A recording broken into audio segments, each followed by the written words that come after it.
सार्थक और स्नेहा आज दोनों एक दूसरे से करीब 8 साल बाद मिल रहे थे। ऐसा नहीं था कि वो 8 साल में एक दूसरे को देखे नहीं या एक दूसरे के दर्शन एक दूसरे को नहीं हुए। दोनों एक दूसरे को देखे भी, लेकिन 8 साल बाद वो दोनों को एक दूसरे से बात करने का मौका मिला।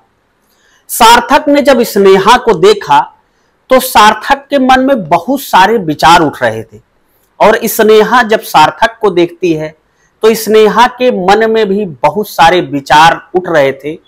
लेकिन दोनों अब ऐसे रास्ते पर चल चुके थे जहां पे दोनों का अलग होना बिल्कुल तय था। दोनों एक दूसरे को काफी देर तक देखते रहते हैं। दरअसल दोनों एक चाय की दुकान पर बैठे थे और धीरे धीरे चाय की चुस्कियां लेकर सार्थक स्नेहा को देख रहा था और स्नेहा सार्थक को देख रही थी। सार्थक सोच रहा था कि पहले स्नेहा पहल करे और स्नेहा सोच रही थी कि पहले सार्थक बात करना शुरू करे। लेकिन दोनों के चाय के प्याले में जो चाय थी वो कब खत्म हो जाती है, दोनों को आंखों के इशारों में बात करते हुए बिल्कुल पता नहीं चलता। दोनों में से स्नेहा अपने घड़ी पर लगे हाथ पर जो उसने घड़ी लगा रखी थी उस घड़ी की तरफ देखती है तो देखती है कि समय 10 बज चुका है, और तुरंत ही वो उस चाय की दुकान से जैसे ही आगे निकलती है वैसे ही उसके पीछे पीछे सार्थक चला जाता है। दोनों अब कोर्ट की दहलीज पर पहुंचते हैं। समय 11 बज जाता है। कोर्ट की कार्यवाही शुरू होती है। दोनों जज साहब के सामने आते हैं। दोनों जज साहब के सामने आने के बाद जज साहब दोनों का नाम लेते हैं। सार्थक और स्नेहा हाजिर हो। सार्थक और स्नेहा दोनों अपने समय पर अपने वकील के साथ हाजिर होते हैं। दोनों के परिजनों में जो स्नेहा थी उसके तरफ से कोई भी कोर्ट में आज नहीं आया था। वह बिल्कुल अकेली तन्हा महिला आई थी, जबकि स्नेहा के 1-2 मित्र आए हुए थे। दोस्तों, ऐसा क्या था कि आज दोनों 8 साल बाद एक दूसरे से बात करना चाह रहे थे। ऐसा क्या था जो दोनों एक दूसरे से अकेले में बात करना चाह रहे थे, और ऐसा क्या था जो 8 साल दोनों पति पत्नी होने के बावजूद भी एक दूसरे से बात करने को तरस गए।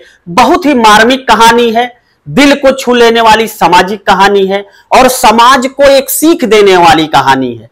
दोस्तों, कहानी में आगे बढ़ने से पहले आपसे मेरा बस वही छोटा सा विनम्र अनुरोध है कि मेहनताना के तौर पर आप चैनल को सब्सक्राइब कर लीजिएगा, अगर अभी तक आपने चैनल को सब्सक्राइब नहीं किया है तो। दूसरी चीज ये कि दोस्तों, जब भी मैं कहानियां आपके लिए लाता हूं, कहीं से पढ़कर, कहीं से सुनकर या अध्ययन करके या खुद से लिखकर, तो मेहनताना के तौर पर चाहता हूं कि आप लोग एक लाइक नहीं करते हैं तो चैनल सब्सक्राइब, अगर कहानियां आपको अच्छी लगे तो चैनल आप सब्सक्राइब कर दीजिएगा, हमारा थोड़ा सा सपोर्ट कर दीजिएगा। और अगर आप कुछ भी ना करें तो कृपया एक लाइक हमारे मेहनताना के तौर पर तो दे ही दिया करिए। जैसा कि आपको पता है, हम अपने चैनल पर जो लोग हमारी कहानियों पर अपना प्यारा सा सपोर्ट देते हैं और हमें अपना कमेंट करते हैं, वो कमेंट में अपनी मनोभावना को बताते हैं, अपने दिल की भावना को बताते हैं, उनका नाम हम कहानी के अगली कहानी में जरूर लेते हैं। यानी कि जो कहानी अभी चल रही है, अगली कहानी में हम उन लोगों का नाम लेंगे जिनका कमेंट इस कहानी में आएगा। तो कहानी में जब आप कमेंट करिया करिए तो कहानी पूरी देखकर जाया करिए। आपसे ये भी मेरी हाथ जोड़कर विनती है। और आप कहानी किस राज्य से, किस जिले से, किस प्रदेश से सुन रहे थे वो भी हमें बता दिया करिए दोस्तों। तो पिछली कहानी पर जिन लोगों का प्यारा सा कमेंट आया था उनके नाम मैं सबसे पहले लेता हूं। टोटल 4 लोगों के नाम आए हैं हमारे पास कमेंट में। पहला नाम है श्रवण कुमार हैं, भिठाही हरदोई से। इनके गांव का नाम भिठाही है और श्रवण कुमार जी हमारी हर कहानी पर अपना सपोर्ट देते हैं। दूसरा नाम है पवन दीक्षित। इन्होंने अपने जगह का नाम नहीं लिखा कि ये कहानी कहां से देखते हैं हमारी। तीसरा नाम है अमर यादव, जो कि हमारे बहुत ही अच्छे श्रोता हैं, हमारी कहानी को देखते हैं, अपना प्यार देते हैं। सुल्तानपुर उत्तर प्रदेश, जो कि मेरा गृह जनपद है, वहां से रहने वाले हैं। और राजेश हैं दरभंगा बिहार से। आप 4 लोगों का प्यारा सा कमेंट आया था। जिसमें अमर यादव चाचा जी ने पूछा था कि क्या हो गया, तो चाचा जी कुछ नहीं दोस्तों, दरअसल मैंने एक लाइव वीडियो डाली थी जिसमें मेरी तबीयत खराब थी, तो 1-2 दिन कहानियां नहीं आ पाई थी, तो चाचा जी का प्यारा सा कमेंट आया था, तो चाचा जी अभी मैं स्वस्थ हो गया हूं और कहानियां आपके बीच पढ़कर ला रहा हूं। तो इन 4 लोगों का प्यारा सा कमेंट आया था और इनका सपोर्ट हमें हमेशा मिलता रहता है। उम्मीद है आगे भी आप लोगों का प्यार और आशीर्वाद हमेशा हमारे सर पर ऐसे ही बना रहेगा। फिलहाल बिना आप लोगों का समय जाया किए कहानी की तरफ वापस लौटते हैं, इस आशय से कि आपका प्यारा सा कमेंट और प्यारा सा लाइक और आपका बहुत सारा प्यार हमें इस कहानी पर जरूर मिलेगा। अब दोस्तों, सार्थक स्नेहा को जज साहब कोर्ट में बुलाते हैं। दरअसल सार्थक एक गांव का रहने वाला लड़का था। गांव में पिताजी जो थे वो जमींदार थे, उनका अपना खुद की अच्छी खासी खेती थी। सार्थक माता पिता की अकेली संतान था और सार्थक को उसके पिताजी जो जमींदार थे ठीक ठाक पढ़ाते हैं, अच्छा खासा पढ़ लेता है, वो ग्रेजुएशन कर लेता है और उसी शहर में एक अच्छी खासी नौकरी पकड़ लेता है। और जब बच्चे बड़े हो जाते हैं, थोड़ा सा जब वो अपने पैरों पर खड़े हो जाते हैं और घर में सब कुछ ठीक ठाक शांति व्यवस्था हो, 4 पैसे आने का स्रोत हो, तो हर माँ बाप चाहता है कि बच्चे की शादी कर दी जाए। अब सार्थक की शादी देखने का सिलसिला शुरू होता है। कई लोग आते हैं देखने, क्योंकि सार्थक अकेला था और आपने देखा होगा कि हमारे समाज की एक रीति समझ लीजिए या फिर ये कहिए कि एक मानसिकता है, जो लड़के सिंगल होते हैं यानी कि जो अपने माता पिता की अकेली संतान होती है और थोड़ा सा खेती बाड़ी हो तो शादी के लिए लोग ज्यादा दबाव बनाते हैं। वैसे सार्थक के पिता के ऊपर बहुत सारा दबाव बन रहा था कई शादियों के लिए। सार्थक के पिता के कई रिश्तेदार कहते कि हम बहुत अच्छी शादी करा देंगे, हमारे पास बहुत अच्छा रिश्ता है। लेकिन सार्थक के पिताजी बहुत ही सामाजिक आदमी थे, वो चीजों को बहुत अच्छी तरीके से समझते थे। वो सोचते थे कि उनके घर में जो बहू आए, भले ही वो एक छोटे खानदान की हो, एक गरीब खानदान की हो, लेकिन कम से कम संस्कारों से अच्छी हो। इसीलिए उसकी शादी को कई साल गुजर जाते हैं, नहीं होती है शादी। लेकिन फिर अचानक एक रिश्ता आता है, जिस लड़की का नाम स्नेहा होता है, जिसके पिताजी गुजर चुके होते हैं। एक भाई होता है जो कि लड़की से बड़ा होता है, यानी कि स्नेहा से बड़ा होता है। अब वो भाई आता है, सार्थक के पिताजी से मिलता है। मिलने के बाद काफी मिन्नतें करता है और बताता है कि दरअसल चाचा जी, मेरे जो पिताजी थे वो बचपने में ही गुजर गए और घर की संपूर्ण जिम्मेदारी मेरे ही ऊपर है और मैं बड़ा भाई होने के नाते जो लेन देन कर पाऊंगा वो करूंगा। अब सार्थक के पिताजी खुद ही जमींदार थे, उस अच्छा खासा खेती बाड़ी। सार्थक के पिताजी स्नेहा के भाई से कहते हैं कि देखो, लड़की हमें सभ्य वाली चाहिए, सभ्यता वाली चाहिए, संस्कारों वाली चाहिए, लेन देन का कोई मैटर नहीं है। वो उस पर दया खा जाते हैं और फिर सार्थक और स्नेहा की शादी धूमधाम से उसका भाई कर देता है। शादी अब दोनों की होती है। स्नेहा सार्थक के घर आ जाती है दुल्हन बनकर, और जब स्नेहा सार्थक के घर आ जाती है तो घर परिवार अच्छी तरीके से संभाल लेती है। क्योंकि सार्थक की 2 बहनें होती हैं। अब सार्थक की 2 बहनों में एक शादी एक बहन की नहीं हुई थी, क्योंकि सार्थक के पिताजी की भी बिटिया थी, इसलिए शायद उन्होंने स्नेहा की शादी अपने घर में मान ली थी। अब जैसे तैसे सब कुछ ठीक ठाक चलने लगता है, दोनों का अच्छा खासा संबंध चलता है। धीरे धीरे 1 साल का दिन गुजर जाता है। 1 साल के दिन गुजरने के बाद जो सार्थक की बहन होती है, सार्थक की बहन अपनी भाभी को यानी सार्थक की पत्नी स्नेहा को भला बुरा कहने लगती है, अपना रोब दिखाना शुरू करती है। और स्नेहा इस बात को जब सार्थक से बताती है तो सार्थक यानी कि उसका पति कहता है कि कोई बात नहीं, वो मेरी बहन है, अगर तुम्हें थोड़ा भला बुरा कह दे रही है तो इतनी तो सीख होनी ही चाहिए, इतना तो दिमाग होना ही चाहिए कि आपस की बात है, परिवार की बात है, कोई बात नहीं, मैं अपनी बहन को समझा दूंगा। अब स्थिति ये आती है कि सार्थक की पत्नी स्नेहा अब ये बातें मोहल्ले वालों तक फैलाना शुरू कर देती है। उसके मोहल्ले पर जब भी सार्थक ना होता, नौकरी पे चला जाता, चूंकि अब पिताजी बूढ़े हो चुके थे। अब स्नेहा गांव की महिलाओं जो उसके मोहल्ले की महिलाएं थी उनसे सारे घर की एक एक पोल पट्टी बताना शुरू करती है, और वो महिलाएं धीरे धीरे उसकी बहन को बताती थी सार्थक के। अब सार्थक की बहन जब सुनती थी तो घर में फिर क्लेश मचना शुरू होता था, जैसे कि आज के जमाने में आप बहुत सारे घरों में देख रहे होंगे, सिर्फ बिना किसी मुद्दा हुए ही क्लेश मचता रहता है। वैसे ही इस घर में क्लेश मचना शुरू होता है। और दोस्तों आप जानते हैं किसी भी प्यार के मुद्दे में, किसी भी खून के रिश्ते में जहां पर क्लेश मचना शुरू होता है वहां पर चीजें खुद ब खुद धीरे धीरे बिगड़ जाती हैं। अब यहां पर भी चीजें बिगड़ जाती हैं। स्थिति ये आ जाती है कि स्नेहा सार्थक एक दिन थका हारा आता है और जैसे ही घर पहुंचता है वैसे ही स्नेहा सार्थक से शिकायतों का पुलिंदा लेकर बात करने लगती है कि तुम्हारे बहन ने मुझे ये किया, तुम्हारे बहन ने मुझे वो किया, तुम्हारे पिताजी आज बुजुर्ग हो गए हैं, वो तो अब 2-4-10 दिन में मरने वाले हैं, उनकी तबीयत खराब हो गई है, फिर भी वो मुझे अपनी बेटी की तरफ से बोल रहे थे, मुझे कोई इज्जत नहीं दे रहे थे, मेरी कोई तवज्जो नहीं कर रहे थे। अब सार्थक जब अपने पिताजी के लिए ऐसी बातें सुनता है तो उसे बुरा लगता है। वो स्नेहा को समझाता है, लेकिन स्नेहा 1 साल में पूरी तरीके से समझ चुकी थी कि इस घर का माहौल अब बदलने वाला नहीं है। स्नेहा अपने बड़े भाई को फोन करती है। बड़े भाई को फोन करने के बाद उसका बड़ा भाई आता है, वो सीधा अपने मायके चली जाती है। मायके चले जाने के बाद कुछ दिन जैसे तैसे वो मायके में अपना काटती है। उसके भाई उसकी काफी सहायता करते हैं, उसकी मां जिंदा थी, मां भी काफी सहायता करती है।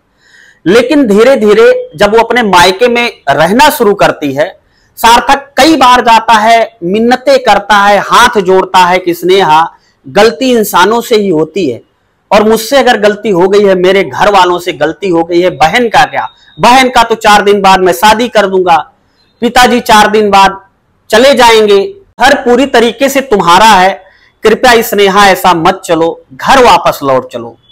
लेकिन स्नेहा अपने पति को घर से अपने मायके से बेइज्जत करके भगा देती थी। और फिर जब ये चीजें उसके घर वाले स्नेहा के देखते थे, यानी कि सार्थक के ससुराल वाले देखते थे, अब उन लोगों की भी धीरे धीरे आदत पड़ गई थी। अब स्थिति ऐसी हुई कि पूरा मामला स्नेहा के कहने पर कोर्ट में चला गया, दोनों की तलाक की नौबत आ गई। अब तलाक का केस धीरे धीरे कोर्ट में चलने लगा। अब जब सार्थक स्नेहा के घर उससे मिलने जाता तो स्नेहा बाद की बात हो गई। उसके भाई, उसकी मां उसे कहते कि स्नेहा भय नहीं, वो कहीं बाहर गई है, और उसे वहां से भगा देते थे। अब वो थका हारा रोता हुआ घर चला आता था। अब उसे ये नहीं समझ में आ रहा था कि एक छोटी सी बात, एक छोटा सा मुद्दा, एक छोटी सी लड़ाई हर घर में होती है, जहां पर कुछ बर्तन होते हैं आपस में खटकते जरूर हैं। तो ऐसे ये परिवार है। तो वो चला आता है, उसके बाद धीरे धीरे तलाक का केस चलना शुरू होता है, दोनों की तारीखें पढ़ना शुरू होती है। अब धीरे धीरे काफी दिन तक, जैसा कि आप जानते हैं, अपनी भारतीय प्रणाली के बारे में जानते ही हैं कि कोई भी मुद्दा हो, किसी भी प्रकार का मुद्दा हो, हमारी न्याय प्रणाली कुछ न कुछ दिन तक उसे आगे तक ले जाती है। वैसे इस पूरे मामले में, सार्थक और स्नेहा के मामले में, तलाक के तारीख पर तारीख पढ़ते हुए 8 साल कब गुजर गए, जीवन के 8 सुनहरे साल दोनों एक नवविवाहित पति पत्नी ने सिर्फ छोटी सी गलतफहमी में आकर कैसे गुजार दिए, दोनों को पता नहीं चला। और इन 8 सालों में दोनों को मानसिक अशांति मिली, आर्थिक अशांति मिली, और पारिवारिक क्लेश और जो बहुत सारा दुख मिला वो अलग से था। अब 8 साल का समय के बाद, जब उस दिन, जिस दिन की बात मैं कर रहा हूं, कहानी जहां से मैंने स्टार्ट किया था, पूरा 8 साल जब गुजर चुका था, दोनों कोर्ट में पहुंचते हैं। आज दोनों का तलाक होना था। जज साहब कहते हैं कि सार्थक और स्नेहा हाजिर हो। सार्थक और स्नेहा दोनों हाजिर होते हैं। जज साहब बड़े प्यार से स्नेहा से पूछते हैं कि स्नेहा, अभी भी समय है, क्या आप अपने पति के साथ रहना चाहती हो? स्नेहा उस चाय की दुकान के पलों को याद करती है जब वो सुबह सुबह आज अकेले कोर्ट में आई थी। स्नेहा सुबह सुबह उठने के बाद उन पलों को याद करती है जब वो अपने मायके से कोर्ट में आई थी। स्नेहा उन पलों को याद करती है कि कैसे उसके मायके वालों ने अब उसकी कोई भी सुध लेना, कोई भी उसकी खबर रखना, कोई भी उसकी सहायता करना धीरे धीरे छोड़ दिया है। स्नेहा उन पलों को याद करती है कि कैसे एक मां ने उसे जन्म तो दिया था, शादी भी कर दी, लेकिन अब वही मां तलाक के बाद, जब से उसका कोर्ट में तलाक का केस आया है, तब से वही मां उसके लिए बेगानी साबित हो रही है। अब वो जज साहब फिर से बोलते हैं कि स्नेहा आपको कुछ कहना है। वो पूरी तरीके से सोच में गुम हो गई थी। स्नेहा के मुंह से बस मुंह लाल हो जाता है, आंसू निकलने लगते हैं। जज साहब पूछते हैं कुछ कहना है आपको? स्नेहा कहती है कि साहब मुझे बस एक दिन का समय दीजिए, मुझे एक रात की मोहलत दीजिए साहब, मुझे पूरी तरीके से सोचने के लिए मोहलत दे दीजिए, मुझे पूरी तरीके से एक रात का मौका दे दीजिए जज साहब, जो कुछ कहना होगा मैं कल सुबह आके कोर्ट में कह दूंगी। जज साहब उसकी बातों को सामने रखी एक फाइल पर नोट करते हैं और कहते हैं कि स्नेहा और सार्थक के तलाक केस को एक रात की मोहलत दी जाती है। जज साहब डायरी में नोट करते हैं। अब स्नेहा और सार्थक दोनों बाहर आते हैं। फिर वही सुलसुला शुरू होता है जो सुबह शुरू हुआ था कोर्ट के जज सामने। सार्थक स्नेहा से बात करना चाहती थी, लेकिन सार्थक ने सब कुछ भुलाते हुए खुद ही पहल की। सार्थक ने स्नेहा से सिर्फ यही पूछा कि स्नेहा, आज 8 साल का दिन गुजर गया हमारे कोर्ट के इस केस को, हमारे इस तलाक के केस को। 8 साल में ऐसा क्या है जो तुम्हें सोचने का मौका नहीं मिला? तुमने कोर्ट के सामने, जज साहब के सामने एक दिन का समय मांगा। अब स्नेहा कुछ भी बोल नहीं पाती है। स्नेहा सार्थक से बात करते हुए कहती है कि सार्थक, तुम्हारी फैमिली में सब ठीक ठाक है? तो कहता है कि हाँ पिताजी, जब तुम अपने मायके आ गई थी उसके 1 साल बाद एक्सपायर हो गए, खत्म हो गए, और उसके अगली साल जैसे तैसे मैंने बहन की शादी कर दी। अब मैं बहुत अकेला हो गया हूं। स्नेहा कहती है कि तुम्हें याद आती है? वो कहता है कि हाँ, मुझे तुम्हारी हमेशा याद आती है। अब सार्थक स्नेहा से पूछता है कि क्या तुम्हें मेरी याद आती है? स्नेहा कहती है मत पूछो तुम्हारी कितनी याद आती है, हमने गलत फैसला ले लिया, इसीलिए हमने सोच विचार के लिए आज जज साहब से एक रात का समय और मांगा है। अब सार्थक सोच में पड़ जाता है कि हो सकता है, वो फिर से कहता है स्नेहा से कि स्नेहा, तुम मेरे साथ अभी भी चलो, मैं तुम्हें अभी भी अपनी पत्नी स्वीकार करता हूं और तुम्हें पूरी तरीके से अपनाने के लिए तैयार हूं। लेकिन स्नेहा कहती है कि नहीं, अभी मुझे तुम्हारे साथ नहीं चलना है, मुझे थोड़ा सा सोचने का टाइम दो। तो आपस में बात ही करते हैं। बात करते करते दोनों के 2 घंटे कब गुजर जाते हैं और इधर सूर्य अस्त हो जाता है, यानी कि शाम हो जाती है। क्योंकि स्नेहा जहां कोर्ट में आई थी वहां से उसका घर 45 किलोमीटर दूर था और उसका घर एक गांव में पड़ता था जहां पे आवागमन के ज्यादा साधन भी नहीं थे। अब वो अपना सेल फोन, हाथ में मोबाइल फोन निकालती है और अपने मां को फोन करती है।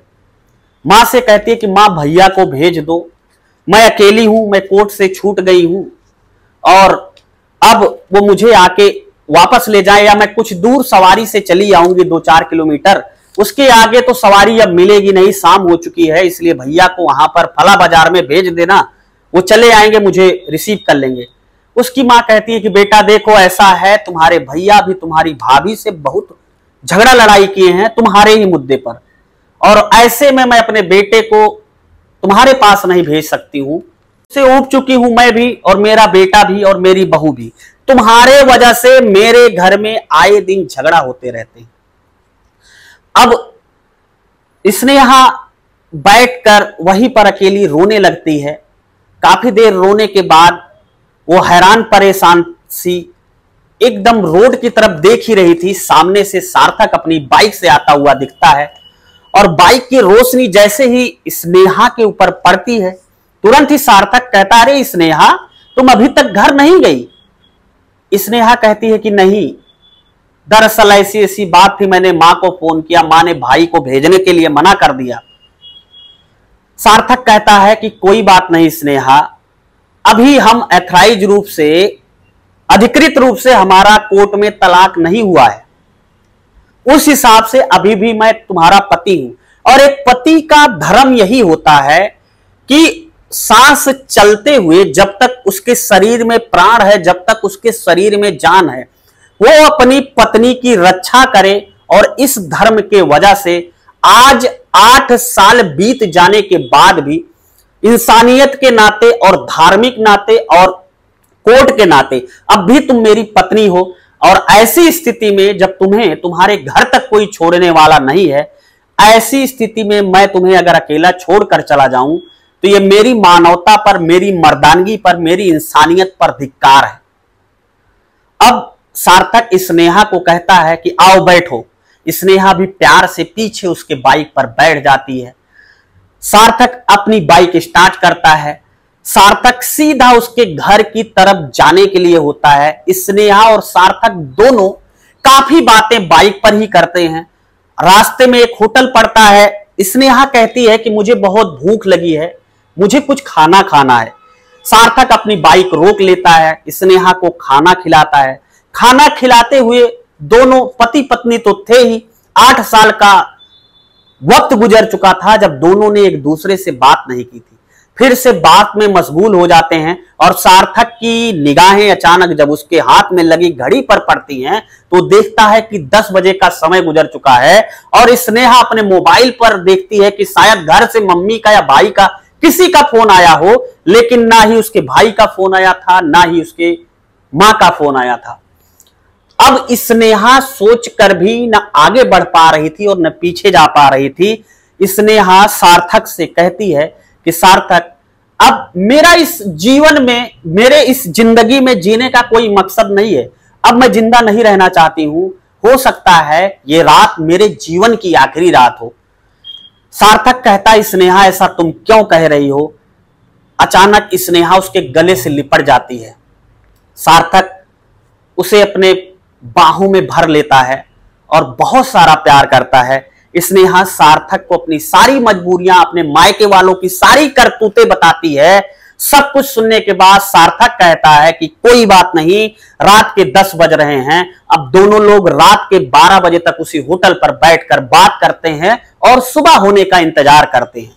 सुबह जैसे ही होती है दोनों कोर्ट पहुंचते हैं और कोर्ट पहुंचने के बाद जैसे ही जज साहब सार्थक और स्नेहा को कोर्ट में बुलाते हैं, कोर्ट में बुलाने के बाद स्नेहा जज साहब से कहती है कि जज साहब, मुझसे बहुत बड़ी भूल हुई कि मैंने अपने जीवन का 8 साल अपने उस पति के लिए जो परमेश्वर का रूप है, जो आज 8 साल बाद भी नहीं बदला, जब मैं अकेली तनहा अबला नारी अपने घर जाने के लिए, मेरा भाई नहीं आया, मेरी मां ने कोई मुझे फोन कॉल नहीं की, तब उसी पति ने मेरी सुरक्षा की, मेरा सहयोग किया। ऐसे पति बहुत ही भाग्य से मिलते हैं। जज साहब, मैं अपने पति के साथ रहना चाहती हूं और मैं इस केस को यहीं पर खारिज कर देना चाहती हूं।